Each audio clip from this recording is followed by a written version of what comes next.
woke up feeling dangerous.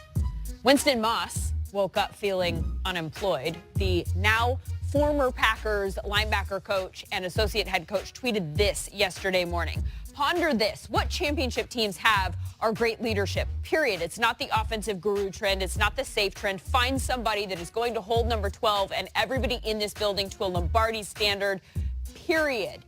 That's what he tweeted in the morning. This is what he tweeted in the afternoon.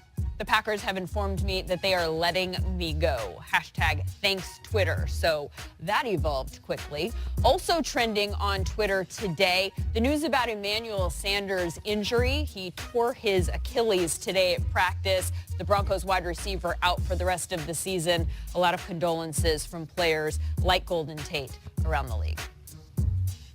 So, Lindsay, take a look at some of the notable matchups here in Week 14. We talked to you about how the Texans and the Patriots can clinch their divisions. How about the national TV games? Sunday Night Football and Monday Night Football. All four teams are currently in playoff positioning in that one.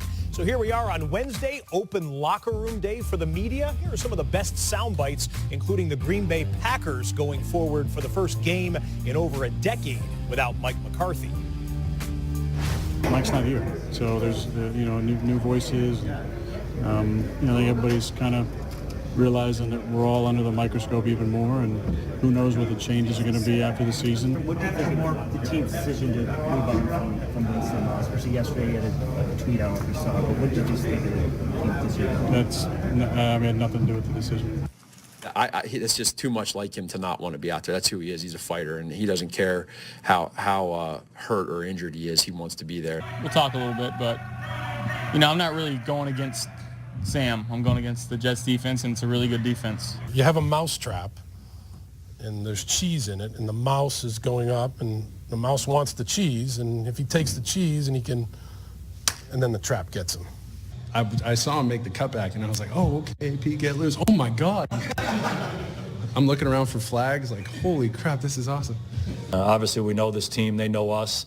We're division rivals. We play each other twice a year, so that's part of it. That's part of the dynamic. But it absolutely is a new game. All right, so Dallas has the division lead, and they already have a head-to-head win over the Eagles. Back in Week 10, Zeke ran for about $150 on them. Cowboys won by a touchdown, but the Eagles come in this week on a 2-game win streak. Mike Garafolo in Philly with more. As the Eagles get ready for Sunday's rematch against the Cowboys, they know they have to be better than they were against the run in their first meeting with Dallas. Ezekiel Elliott put up 151 yards on the ground against the run defense that had started so well this season. 5 straight games to open the year, keeping opponents under 100 yards.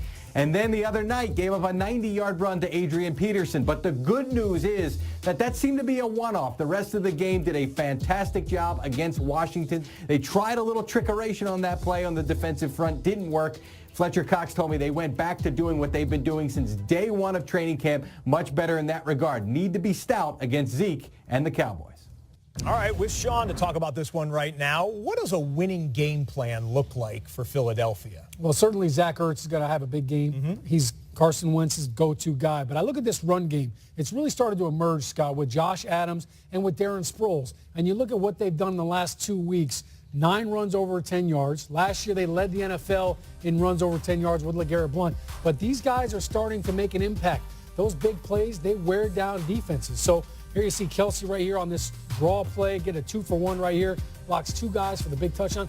That's huge because now it takes the pressure off Carson and lets them be physical up front.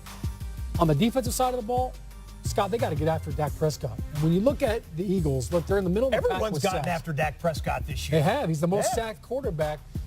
The Eagles aren't getting sacks, but they are getting a lot of quarterback hits and pressures. They lead the NFL right now in quarterback hits. They've got 100 of them. Those quarterback hits, any quarterback will tell you, I'll take a sack over a hit any day. A sack you can feel coming and you can get down. A hit, those are the ones that hurt. It's usually while you're throwing the ball. That's when turnovers occur. So that's the key for the Eagles defensively. Get those quarterback hits and those pressures. That could lead to the turnovers. Well, 2 years ago, Dallas won the division. Last year, the Eagles won the division. This time around, winner on Sunday is in first place. Hi, this is Larry Fitzgerald.